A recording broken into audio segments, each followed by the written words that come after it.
Welcome to Over the Edge, Kirsten Roldan. I'm so excited to have you here today. Thank you so much for having me. I'm so excited. So, if you're listening to this, I was in Kirsten's program for the last year, and oh my gosh, there were so many dots that were connected for me about email marketing, but also about messaging, about how do you talk to your clients, your ideal clients, your best fit clients, the people that you want to work with in general. There were so many gaps in my knowledge that I could never figure out how to fill. And Kirsten's program filled all of those gaps in my knowledge and then some. So I'm really excited to talk about email today. I'm excited to talk about writing. I think writing is something that a lot of people want to do and then they get intimidated to do it. So I have a million questions for you. First, though, tell us a little bit about your story, what brought you to this point in your business, in your life, and how you got here. Yes. So I was in healthcare before I had a business. My career was in healthcare for years and years and years. And I was tired of healthcare for several reasons. I had recurring injuries that just couldn't heal because, I was never resting. And so there was that. And then also, I really, really struggled with my mental health in healthcare. I struggled with managing ongoing depression with a busy schedule, a busy life. And I will never forget, like for me, the turning point was when I realized that I had reached ultimate burnout when I had a panic attack and was hospitalized at my job. And I will never forget taking 3 PTO days and being judged for it by my coworkers. And it was a real turning point for me where I was like, I'm starting my business. Like, I'm not going to, um, a not be able to take off without any criticism, and B, this isn't good for my mental health. Something's going on. And so I just didn't know what I was going to do, and I did a few side hustles. I did house cleaning. A lot of people don't know this about me. I had a house cleaning business, a little side hustle. I did odd jobs, nannying, and then I fell into hair and makeup because I just loved hair and makeup. Started a blog, uh, did it on Instagram, grew a teeny tiny following, but it was enough of a following to get coaches to engage with me. So I will never forget, I had her handle was like the social media manager coach, something like that. I don't know if that's still her handle, but the social media manager coach. And I clicked on it and I just saw this person who was talking about social media management. And I was like, maybe I could do that. Maybe that could be my thing because I grew my social media. I know how to work social media. So maybe I can do it. And that is what led me into the online coaching industry. Next thing I knew, I scaled really quickly, replaced my full-time income really quickly. I ended up becoming an online business manager, which, like a virtual assistant, OBM, and grew a whole multiple six-figure agency, and then eventually niched down into email marketing and team and systems. And now I still have an agency. It's an email writing agency now. And I have my coaching program. So that is the super quick version. But I'm sure we'll get into the different pieces. We will. The thing that really sticks out to me is something that you talk about is working in your business with depression. I've seen you talk about this in emails before, but I've also seen you talk about this just a kind of across the board. And so actually, can we start there? Because I find this to be so important. I've never heard anybody say this. I myself have struggled with severe depression throughout my whole life, and I'm kind of coming out of it. But as I've been running my business for 10 years, so for the first, 7, 8 years, I ran it with depression and always kind of told myself, like, I can't be successful until I stop being depressed or anxious. And I just found it to be such a relief to see you say that actually that's not true. There's a different option here. Do you mind talking about that a little bit? I never mind talking about that. Yes, I have this slogan in my community. I say you could be rich and depressed. And when I first started in this industry, I was balancing my depression, healing from burnout, a full-time job still, and I was not a 9 to 5, I was 7 to 7 on the floor.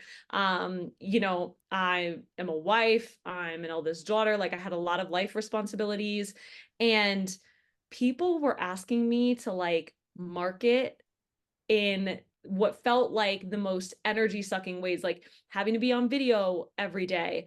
You know, in the year 2019, I always feel old when I say that because like 2019 was a different era. I felt like in Mhm. business, but in 2019, it was all about engage with 10 to 20 leads a day on your Instagram. Make sure your hashtags are set up. Make sure you're doing this. Make sure you're doing that. And go live, do video, all this stuff. And I just did not have the energy for it at all, but I wanted to make a lot of money. I wanted to be rich. And for me, I was like, how can I be depressed and like run a business on the side for now? And, you know, within a year, I ended up, you know, not having to do side hustling anymore, but like, how can I run a business on the side and manage all the other pieces of my life? And that's how I fell into email marketing, because I was like, all I have to do is write some words. People don't need to see my face. They don't need my energy. I don't need to do graphic design. I don't need to do anything. All I need to do is write some words and send it out. And so every Sunday, I would write 4 emails for the entire month. And that was my marketing. And then I would just let it be done. Like I was like, that's my marketing. And, you know, you got to learn how to get good at doing a little bit. And next thing I knew, like I was booking out on just a few emails. And so for me, email marketing was really the lowest lift marketing strategy that I could apply as someone managing depression and everything else in my life. And it also, I mean, was literally, I mean, it's statistically the highest performing and highest converting in any industry strategy, but like it really, really worked so well for me because it was really all I focused on for years. I mean, ever since then, right? It's all I focused on. I really focused on how can I make social media optional? How can I make social media a happy bonus? And because of that, my email strategy just did better and better and better. And so I could keep going, but that's how I led into it. Because it was because I was depressed and I was like, I can't be bothered with having to get dressed today or having to, and I know you can, they always Mhm. say you can show up messy and you can, but when you're depressed and you hate yourself, you're not being graceful. Okay. You're not being graceful. You're not giving yourself grace. You're not telling yourself you can, you know, hop on messy. You're Yeah. like more critical than you've ever been. Mhm. So Mhm. that didn't work for me. That did not work for me. It's so true. I know we're laughing because of how true it is, and I just so deeply appreciate the honesty of it because that really is what it is. Like you wake up and it's like, how can I do all of my work from bed today? Like, it and that is, I think that's so interesting that that's how you found your way to emails to begin with.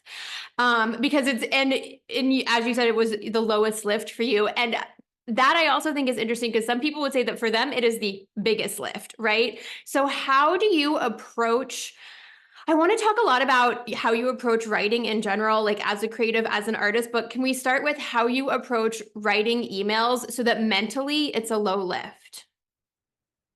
You know what's interesting, and I want to name this because that comes up a lot. I have a lot of like, I call them the video queens, like the video people that love video and it's easier for them than writing. They don't consider themselves natural writers. I consider myself someone with a very good video presence. I'm someone that's like able to hold my own on a video. So it's not that, you know, that you have to like hate video to love email either. Cause I do very well on video myself when I have the energy. Yeah. What I found with that said is the way I think of email is I think a lot of people think of it when they think of email marketing, they immediately go into the writing skill of it all. Mhm. And I don't think like that. I'm just like, they're just words on a paper. Like it's literally just words on a paper. And what I tell people is start there. And then the second layer of that is I say this in inside $1 Million Email. Good writers are just good problem solvers. You were now I own a whole email copywriting agency. Like literally I have a copywriting agency, but there are copywriters that tear me up, like that eat me alive because in my own emails, my grammar is not perfect. I'm all over I punctuate when I'm not supposed to. I capitalize when I'm not supposed to. I don't use like sexy words like that are, you know, like my vocabulary is not high. And for me, I'm just such a good problem solver that it makes me seem like a good writer, but I'm actually not really a good writer. Like I know some good writers. And so I think it starts with that thought of, starting with, oh, a good writer is just a good problem solver. And so because I'm able to say, hey, in an email, hey, this is your problem. This is how I solve it. It comes off as good writing, but Mhm. really I'm just very good at solving problems. Well, so I actually want to underline this for you because I think the misthought that most people have is that like, oh, I don't know when to capitalize or I misspell things or blah blah blah, and that makes me a bad writer. But those are actually two, like grammar and editing and writing are completely separate skills. And I would absolutely call you a good writer because to be able to get your message across clearly, concisely, effectively, like in a way that it really hits. Like it's not opaque. It is not like, ooh, that almost makes it really lands immediately in the heart of the person that's reading it. And that's good writing. Like who cares about capitalizing? Who cares about any of the rest of it? It is really about, does it land? And your writing always lands. And so to me, that's good writing. Like the rest is like I've been a photographer for the last 10 years. And for 10 years before that, I was a writer and an editor. I did magazines, which was its own like era in my life. But I have a lot of conversations with people now who swear up and down like, oh, I don't know how to do grammar, so I'm not a good writer. And I really always I want to be like, I was an editor for 10 years. Like that's not the stuff you got to worry about. Like you need to worry about like, am I getting through to the people that I want to be getting through to? And that is absolutely, absolutely what you're doing. Like I love reading your emails. They solve problems and they just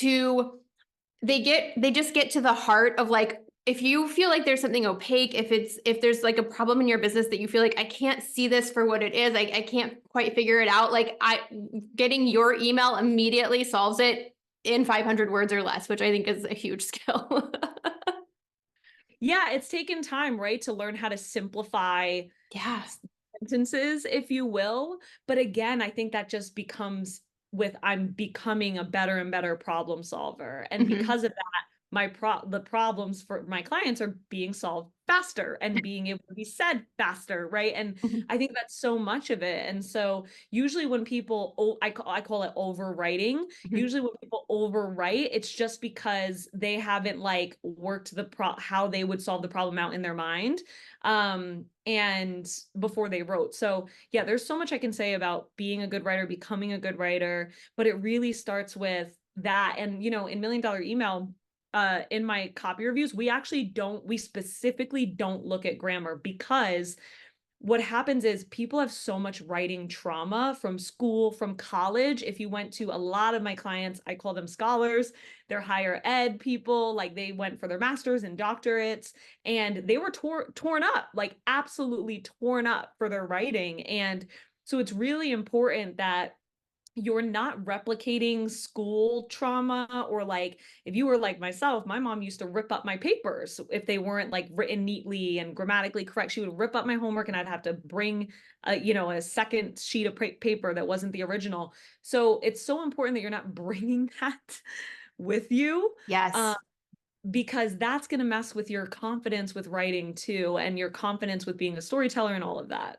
That is so true. I did a survey a few years ago of because I was like, everybody wants to write a book. I know this. Why aren't more people writing books? So I did a survey of people and I just on Instagram and I was like, why haven't you started your book? Why aren't you writing your book? Like, what's holding you back? And across the board, in all the conversations I had, everybody was like, a teacher told me that I was really bad at writing when I was younger. So I just stopped, even though I loved it. And that was so universal. And I was so kind of heartbroken over it because there's a lot of amazing people out there, a lot of amazing problem solvers that like haven't started writing yet because they have in their head some story about like, well, somebody one time told me that like I didn't do grammar well, so that must mean something, and it doesn't mean anything. Oh, I want more people writing. I think that's my overall like I just want to see more people writing.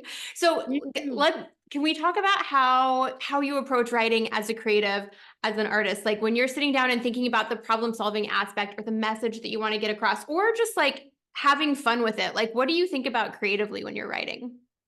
Yeah, really good question. I always start with what is my client dealing with right now? So, what are they dealing with when it comes to whatever I'm selling? So, if I'm selling, my email program or my team and systems program, for example, I'm really thinking about what are they dealing with email marketing or with team and systems. So I start there. What is their day in the life? That's like my initial process of, like what is that person's day in the life? And I just brain dump that out. And then from there, I'm like, okay, what is the problem? Why are they dealing with that? Why is that their day in the life? And I'll give an example at the end of it. I'm just going to go through the like overall framework that I work myself through. So what is the problem? Why is that a part of their day in the life? And then from there, how do I solve it? How does my program solve it? What is my answer for it? And so a good example is writing emails, without taking 3 hours, right? Writing emails fast. Mhm. So my client's day in the life when it comes to writing emails is they're struggling with writing because they don't know what to say. They don't know how to say it. They think they're a bad writer. They struggle because they don't know how to focus, for long enough to actually get some words on the page. And then I'm like, well, what's the real problem? The real problem is that they are overthinking. They think they're a terrible writer. Like it's really mindset related. What's my solution? What's my answer to that? My solution is my Write Emails Fast framework, where you'll write 10 emails in 1 hour because I'm going to teach you how to coach yourself while you write. So Mm. that's a whole email. Like I just wrote a whole right? Like, that's a whole email. And so it really can be like that simple. Like it just really starts with, okay, what's the problem and how do I solve it? And yeah, that's my initial process. And I do that with every single email. And I just try to be as relevant and specific as possible to my ideal client, because when you're too vague, Mm. when it's harder to write, like being vague makes it harder to write. So you have to be, the more specific you are, the more the writing flows out. Mhm. Um, I think about like, I'll give one more example. If you're a photographer, for example, I have a lot of photographers in the program. So if you're a photographer, it's like, instead of just being like, oh, you're going to have amazing headshots, it's like, tell me my day in the life of getting a headshot. I have Mm. to worry about my hair and my makeup. I don't know how to pose. I'm worried about my clothes. What part is going to be showing? Is it going to be all up on my face and I'm going to have a double chin? Are you going to airbrush out my pimples? Like Mhm. there is so much that in your client's mind that's going through their head that you're probably not addressing, but if you were, it would be so much easier for you to write. So, yeah, I noticed that when my clients keep it surface level is when it's actually harder to write, and they write faster when they get more specific with their client. Oh, that's really interesting. Yeah.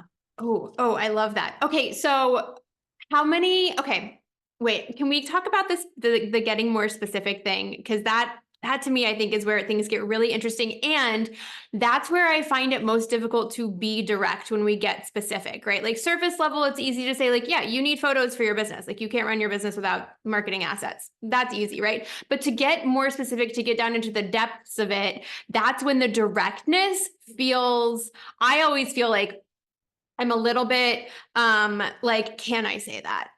That's where I get like, ooh, okay, well, what do I do now? So do you ever get that feeling of like, can I say that? Or maybe you don't, like, you're so good at being clear and direct and like fixing the problem and delivering on it.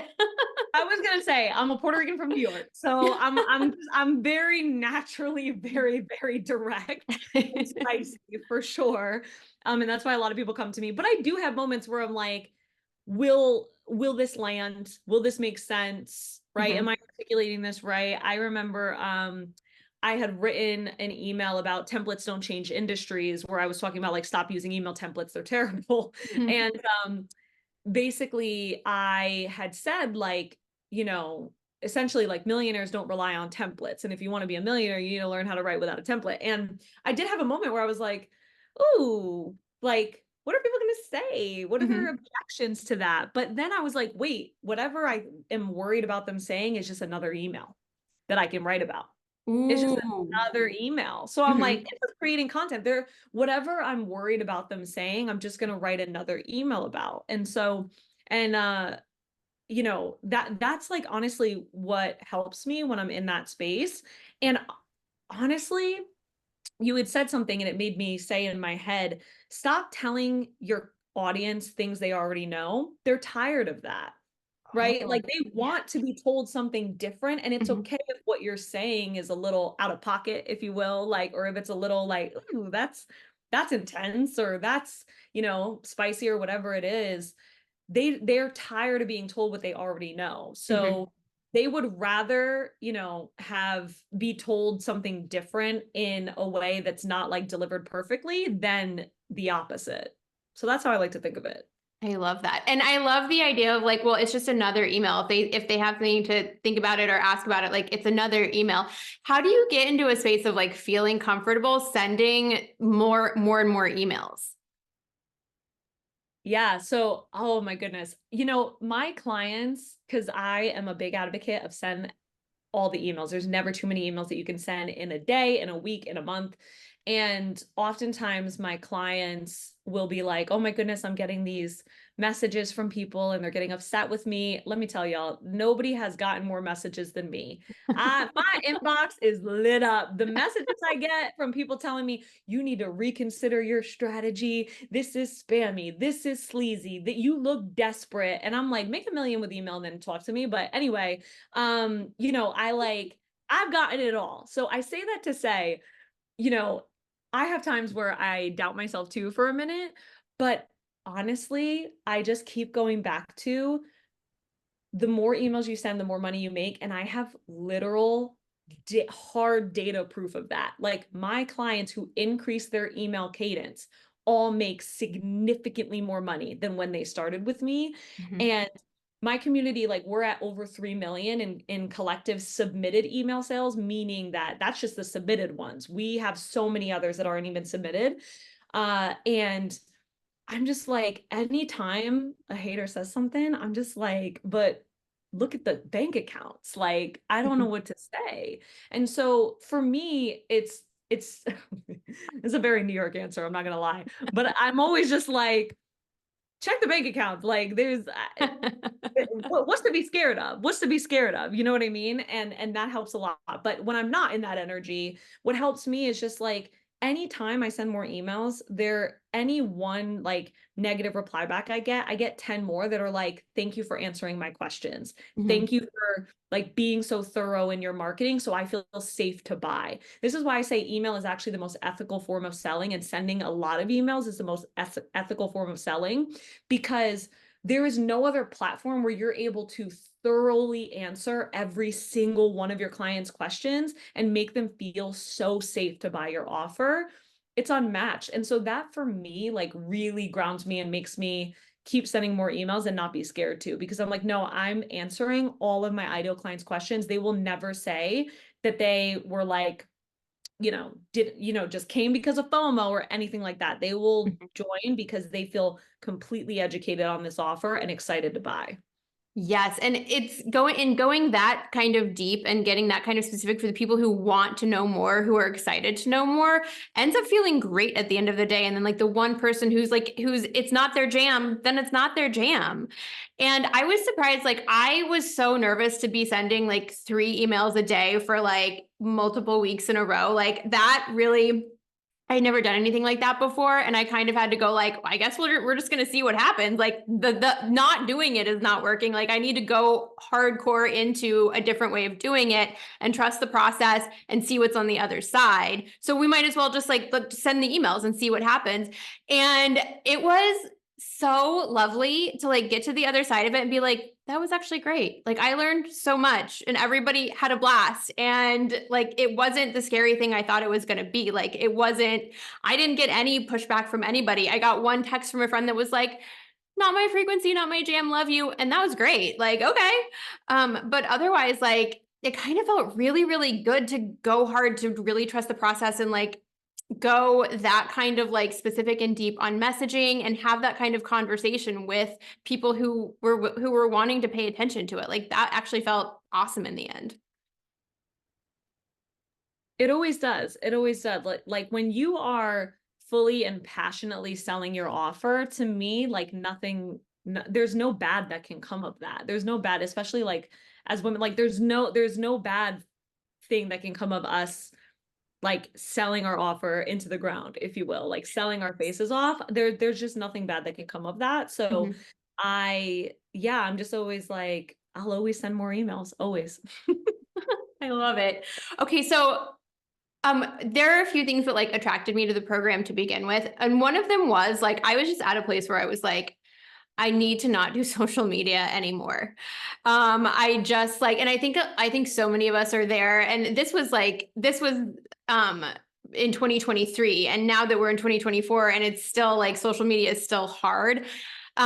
It was so God, what a relief to like have a different option. So I know like that's one of the tenets of what you do is like, I just want to make social media optional. Can you tell us more about like what does that look like? What is what does it look like to make social media optional? Like tell us the secrets. So glad you asked because, like, first, let me define social media optional. I consider being social media optional a spectrum. So, all with the same core principle of optional, right? Like, Mhm. you can use it all. Like, if you are, I mean, we have literally popular content creators on TikTok, on Instagram who are not like they still create all their content on all those other platforms and they just wanted it to feel less stressful. So the spectrum is you can be super involved on social media if you want to be. If you're a content creator, you love creating content, you don't want to stop doing that, it performs really well, whatever. But you also want to build your audience outside of social media, and you always want the option to have, an audience, even if Instagram changes, TikTok changes, transitional periods happen between platforms. Like there was a point, does anybody remember the Lemonade? That Oh thing yeah. happened, like people were all going to Lemonade. I'm like, if Yeah. y'all had email lists, y'all would not have to deal with this. So, like there was that, like the clunky transitions that you want to be able to get through. That's one side of the spectrum. The other side of the spectrum is you're like, I don't want to be perceived or ever seen again on social media. And then there's like Mhm. the bias or the balance, like the in between, I should say. Mhm. And that's kind of where I land. I call myself like the hiatus hopper, which is where like I jump in and out, I go on hiatuses and then I come, I go hard, I love it, and then I pull back again. Mhm. So that's kind of the spectrum of being social media optional. And really the goal of being social media optional is literally in the name. I want you to be able to make sales without social media Mm. because it doesn't matter if you like it when you're busy, when you're sick, when you're depressed, which all will happen in your business career. You Mhm. need to be able to still make money in an easy, simple way. Mhm. And so that is like really my mission. And what it looks like is, you know, really learning how to master email marketing so that you can make sales without social media. The way we measure that inside the program is we focus on, let's start with 25% of your current income. Let's make 25% of your current income with email. And then from there, my clients will stack it to until they're at 100% of their income with email. And then they tend to be like, okay, like I'm going to dip into social media again, or they're like, I'm out. No, this is exactly what I wanted. I'm gone. Don't ever talk to me again. Mhm. So, you know, that's what it looks like. And I mean, I could just go on and on because my clients, like, there's something about working toward being social media optional. I just said this on my own podcast. There's something about working toward being social media optional that turns my clients into CEOs. Mm. Like, Mhm. there's just something about it. It's like their first real business model decision where they're like, I'm going to make sure my business can rely on, does not have to rely on an ever-changing platform. Like I'm going to make sure my business is stable and sustainable. And something in them switches. And I'm lost count right now, but I have a couple of people on track for their first $1 million year that started in Mhm. $1 million email. And they all say it all started with when I started prioritizing email. And that is like what it's all about for me. That's what it's all about for me. So that's being social media optional. I do love that part. It takes the pressure off, like, because there are some days that I enjoy social media. I haven't had that day in a while, so I've been just off social media, but I haven't been away from the world that I've built because I've been just keeping up with emails, and it's more fun. And that, yeah, it takes so much of the pressure off social media because we put too much pressure on social media to begin with. Like, it's never going to be never again what we need it to be. in order to like run our businesses. Like we have to get outside the social media like bubble, maybe not bubble, but we have to get outside social media. Like it's the only way to survive in business anymore. Yeah, and I have to say too, a lot of my clients heal their social media burnout too. Like they end up Oh. going back and like falling in love with social again. And Mhm. I always love that too when people are like, wow, like I hated it for so long and like I healed it and I feel better about it now and I'm ready to get back into it and create content again. And I think that's great too. And that's why I say like it's a spectrum, Mhm. right? You don't have to like completely take a hiatus from it if you don't want to. But if Mhm. you want to, we got you too. We got you too, because we have a lot of people that are only in email. And usually people ask me, like, how do you build your email list outside of social media? We have an entire list of ways that people can build their lists outside of social media. And people do it all the time. They've been doing it since before social media was even born. So email marketing's been around for a very long time. So it is possible. And whichever side of the spectrum you want to be on. But Mhm. either way, being social media optional is it's like your first real CEO decision, in my opinion. Mhm. Oh, I fully agree. And I love that, like, over time, like all of the emails that I've written, I keep them in a bank. And at any point, I can just go in and just pull out a message from my bank of emails and just drop it onto Instagram if I feel like I need to post something. And it makes it makes life so much easier. Okay, so can we talk a little bit about the you have spicy Sundays. That's another thing that like drew me in. And that really kind of goes back to like the directness and the clarity for people. So how do you find your own spiciness as a business owner, right? Like how do you find your own way of like cutting through the noise and getting to the heart of things as like if you're a business owner listening to this? Yeah, that's such a good question. I always like to start with saying, and I have a whole training on this in the program too, about like your unique energy is valid, right? So Mm, you don't have to write like a Puerto Rican from New York to be like direct and like to the point and all that stuff. Like be you, right? mhm, Always be you because that's not going to work if you're not. I think really the reason why people are attracted to my spiciness is less. I mean, yes, people love my directness, of course, but they are really what they're attracted to at the core of it is my thought leadership. mm, So, for business owners, what you all need to be thinking about is what is your unique thought leadership? Specifically, what I teach is this concept called your unique angles. mhm, And an angle, okay, is defined as a new thought you're adding to your industry or your niche. So, what are your new thoughts? What are your new ideas? For me, I said that templates don't change industries. Like, you should not be writing with email templates. They are not good for your business. And that's a new thought in my niche, right? Like, everybody sells template packs. Or sending multiple emails a day, like, or that is the most ethical form of selling. Nobody has ever said that. In fact, many email experts will say, like, don't annoy your audience, make sure you nurture them. So that's a new thought being added to the industry, and that's thought leadership. So I would really start thinking about where to get started with being more direct and being more succinct and all those things, and start with, okay, what are my new thoughts that I'm adding to my industry? And then from there, it's just a matter of sharing them. And that is going to cut through all the noise, because I think that's really what it is. Yes, mhm, absolutely. My energy is very direct and succinct, but also I think like just my thought leadership is what's actually cutting through the noise, not necessarily my tone. mm, Makes sense. mhm. Yes. So I always like to name that because a lot of times students will come in and they're like, oh, I don't sound like you. I'm like, you shouldn't, like, Mhm. don't, right? My tone is very different than my thought leadership. I Yeah. love that. I love that.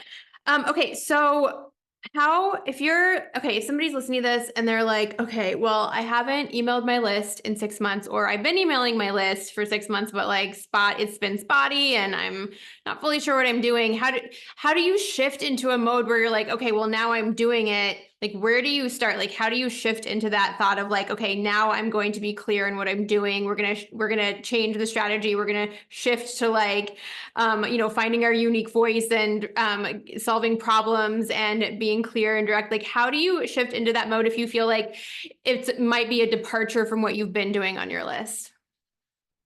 Yeah. So if you're already writing emails and you're just not converting like you could be, you need to start with what I just said, which is actually two things. The day in the life of your ideal client, you probably just aren't being relevant enough to your ideal client at a baseline. Like what that means is you're not speaking to their very specific problems, thoughts, objections.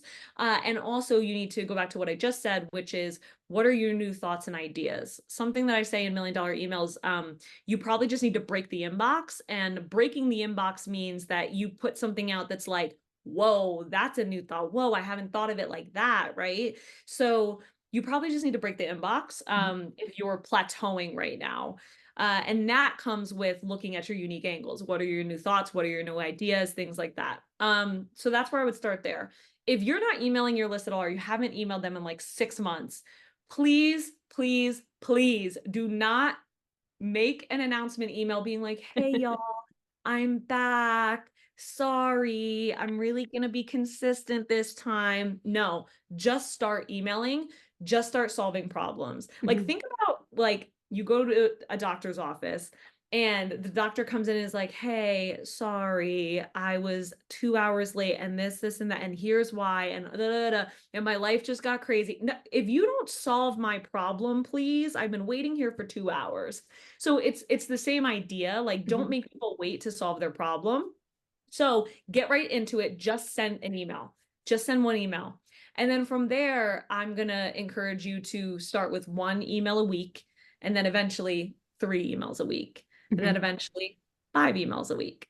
So that's where I would start you, but start at 1 email a week. And that will change the game for you. And the more you write, the better it'll get, and the more consistent you'll get.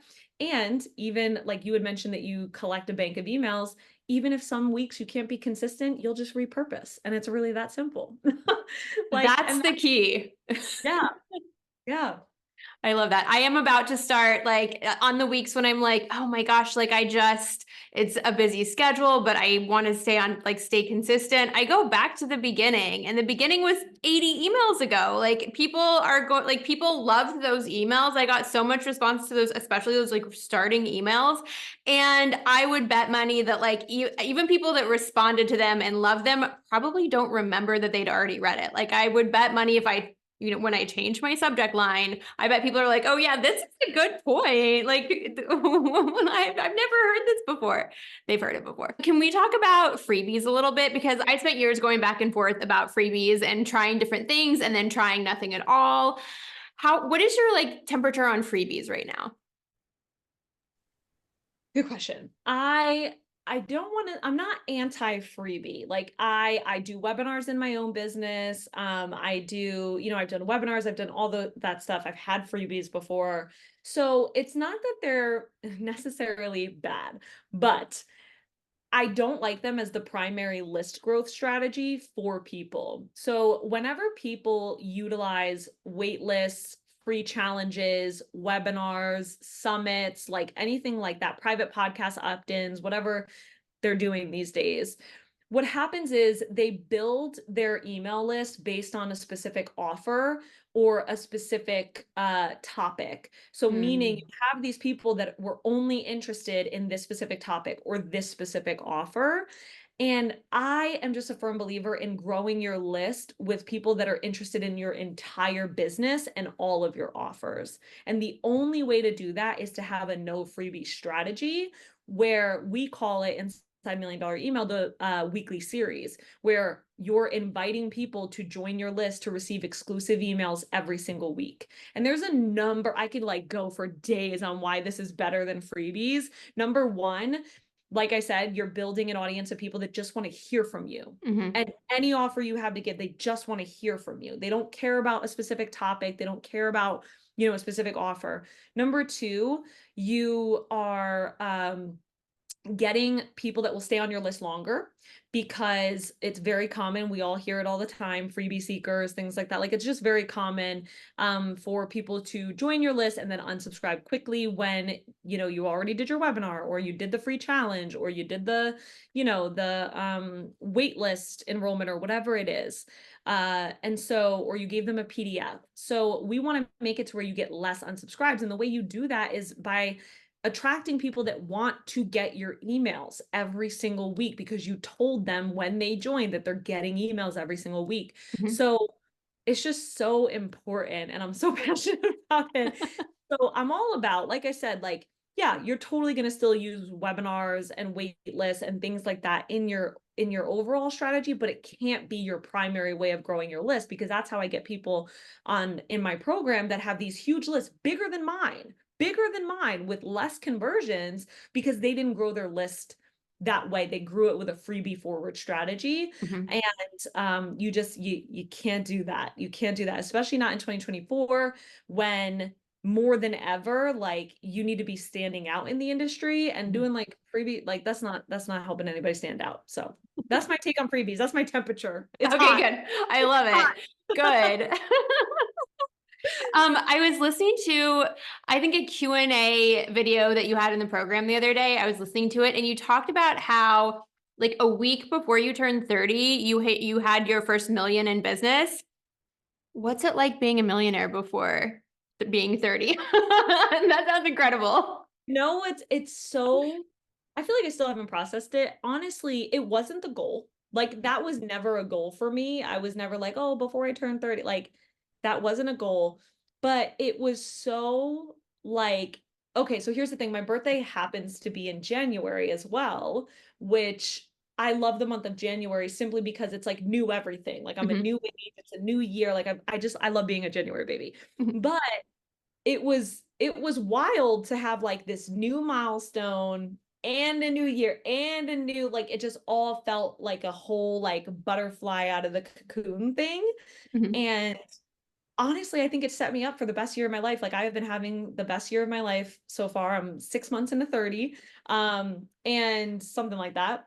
And it's wild. Honestly, I don't see it as big of a deal until other people tell me it's a big deal. Like, if a family member or a friend is like, "You realize you hit a million before 30, right?" I'm like, "I guess I did." Like, that's crazy. But also, I've been surrounded by and raised by very ambitious, successful women.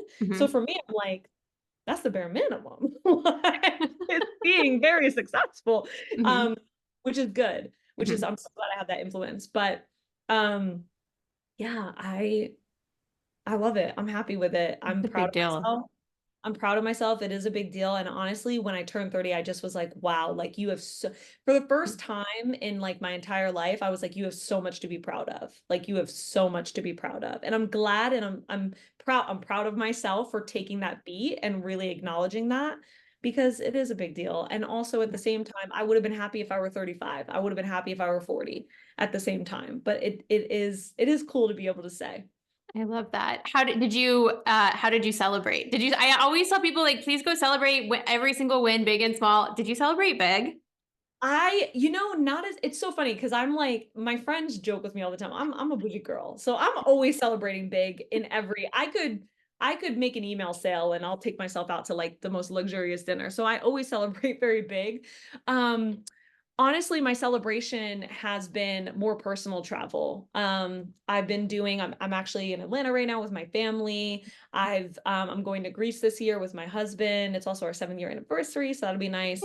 And I'm going to London. So my gift to myself was, it was less like a day or an event and more of like, this whole year you are just like living it up, right? Even more. And so um I've been loving it. I've been doing so much more personal travel, and I started that right in January. I was like, right in January, because my $1 million year, it was a lot of business travel. I had a little bit Yeah. of personal, but it was a lot of business travel. Mhm. And so for this year, I'm like, no, I'm gonna be with my friends. That's amazing. And you did that. You did $1 million year for 2023 is incredible, because most of the people I talked to felt like 2023 was one of the more difficult years in business. Historically, yeah, Did you a have lot of any, yeah, but you were like, opposite. I think I'm gonna have a great year in business. Like, do you have any, do you attribute that to like, you have the right product at the right time, or is it a mindset, or is it like, no, really, that's how good you are at messaging and email? I have a I feeling it's like honestly all three. I'm glad, yeah, honestly, that's really good because that has been coming up a lot, like with my peers. They're like, wait, you like grew last year and you're growing this year? Like we plummeted last year. Mhm. Honestly, I think it's two things. I think people underestimate mindset, like Mm. really underestimate mindset. The majority of people that I talked to that said that they stopped growing literally were like, they said that, people weren't buying anymore. People didn't have the money. They didn't want this kind of offer. And that's all a mindset issue to me because you can just decide to think differently and decide that no, people are buying, people do want this, people do. And honestly, I worked very hard on that mindset. I worked Mm. very Mhm. hard on, even in the toughest of times, if you are the best problem solver, you will always make the most money. And I actually learned that from my coaching school where I was certified. Something that they said was uh, more value, more money. Like the more Mhm. value you give to the world, the more money you make. And honestly, I live by that. Like if I'm giving as much value as possible, I will make more money. So there's that mindset, huge. The second thing I think is not giving up on my offers. Uh, Mm. Mhm. People really give up on offers quick. They change offers quick. Mhm. Um, they mix and match their offers. They reduce, like they do all these things for their offers. For Mhm. me, I have kept mine pretty much the same unless I'm improving it. And it's given me it's giving me like industry reputation, Mhm. just like stronger brand awareness. People know my offers. And I think that naturally like builds more demand for them. So you make more money. Last thing I'll say, I know I said two things, it's actually three things. Um, Messaging, Mhm. specifically, not underestimating the "is this for me" objection. Mm. Honestly, last year and this year, I think the "is this for me" objection, like people want to literally see their face on your sales page. I get the most specific, like people will be Mhm. like, this is a joke, I'm exaggerating, but people will be like, what if I have a Yorkie poodle dog and a Siamese cat? Like, is this for me? Like people will ask the most specific questions. So the "is this for me" objection was actually bigger than the money objection, but Mhm. everybody was going so hard on the money objection and then Mhm. they weren't converting because they weren't answering the true one, which was the "is this for me." People wanted to spend money, but they want to spend it correctly, Mhm. right? Is this actually for me? So honestly, like focusing my messaging around "is this for me" and that objection and like being very specific there. And the last side of like messaging is also urgency and specifically like giving the right answer. So what I Mhm. mean by that is a lot of people will, for example, I got a lot of people that were like, I have debt right now. And they're telling me this for like an email program. And I'm like, what's that got to do with me? Right. I could have easily said that. Right. I could have Mhm. been like, what's that got to do with me? But Mhm. instead, I can talk about Mhm. what my program will do to help them with their debt. Mm. Right. Or like and a lot of people shy away from that. They're like, well, my program doesn't talk about that. Well, we don't have a training on that. Well, we don't cover that. Well, that's not what I do. And they get in their head. And I'm like, just give the people what they want. Like, Yeah. just help the people. And so a lot of people are just giving the wrong answer. Like they're Mhm. just saying, like, sorry, we don't help with that. Come back later. No. Like, and if ever I have an answer that I feel like I can't give because like we don't cover it or anything like that, guess what I do? I add it to my offer. I literally will add it to my offer so that I can give them the right answer. And I think that's honestly what set me apart, like from others that were declining, was I was like, oh no, if you want to talk about XYZ, we could talk about it. Like I'll add it in, or we already do talk about it or whatever. And so yeah, those three things. I love that. Meet people where they're at. That's Yeah, what anybody wants anyway, is yeah. just meet them where they're at. Because like I see people all the time who tell themselves like, oh, I want to get my photos, but I'm worried that like I'll have a breakout on the day of. And that's fine. Like that's a legitimate worry, but there's no use in me being like, you won't break out. We'll make this process so stress-free that you won't have any reason to break out, which is true. I will make it stress-free, but that's not the point. They're still worried they're going to break out. So instead I say we'll just retouch it. Like who cares? Like let your face break out. No one's ever going to know, including you. You're not going to see any photos where you've broken out. Like meeting people where they're at gets so powerful. And being a better problem solver gets so powerful because I think it's easy to forget, like, that's what a business is. It's something that solves a problem. That's all. We're problem solvers.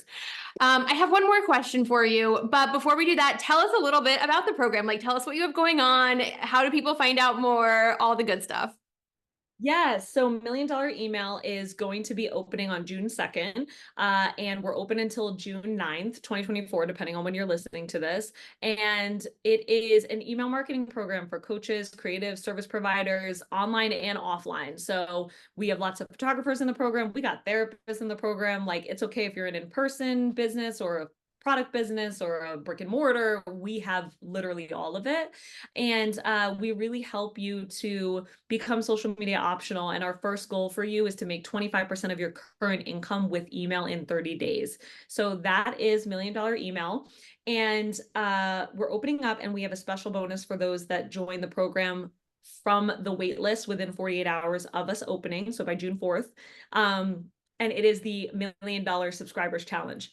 And it's all about how to grow your list the right way, like I mentioned, how to grow your list the right way and get your first or next 500 subscribers. So even if you're at 0 right now, we'll help you get your first 500 subscribers, or you have a list that you feel like isn't really interested in your stuff. Well, this will be a perfect time to get more people to sell to and fresh eyes. So that is what we are doing. And I'm really excited. We haven't launched in almost a year. So and like my summer launches, I just love helping people have a social media optional summer. Like it's my favorite time of the year to launch. Mm-hmm. It's gonna be so good. And you can find that at more information at kirstenroldan.com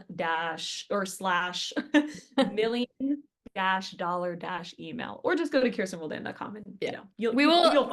We'll have all of the links in the show notes. All you have to do is like scroll down from this episode. So go click and learn about it. And you can also DM me if you guys have any questions. Like I will answer your questions about like what I loved about it, everything like that. So lots of ways to find out more. Actually, before I get to my last question, can I ask you how many subscribers you have on your email list? Great question. Now, let me double check. Last time I checked, it was 1,200 subscribers, and then it went down a little bit. Let me see. It did. I'm at 1,100 subscribers. Nice. That's a robust list, but I also think that people think that they have to have like 10,000 subscribers to be able to sell to an email list, and that's honestly, not true. my income level, like when I tell people that are at my income level, that at like the million year plus level, that I have 1,100 subscribers, they are like, are you out of your mind? Mhm. Like they cannot believe that I have the income I do with that size list. So it's actually an extremely small list. And I hit 1 million with less than that. I actually hit 1 million with 800 subscribers or something like that. So this is my $2 million a year size list. So I'm really big on small lists. I'm a small list expert. It's how I'm able to get such high conversions for my clients, because I know how to do a lot with a little, but also, it doesn't hurt to get 500 subscribers too. So I'd love to help people grow their list. Awesome. Too. Nice. My last question is my sliding doors question. And that is basically, what is something small that's happened in your life that has made a huge difference, like a butterfly effect sort of situation? I was thinking about this. I think it is the hair blog.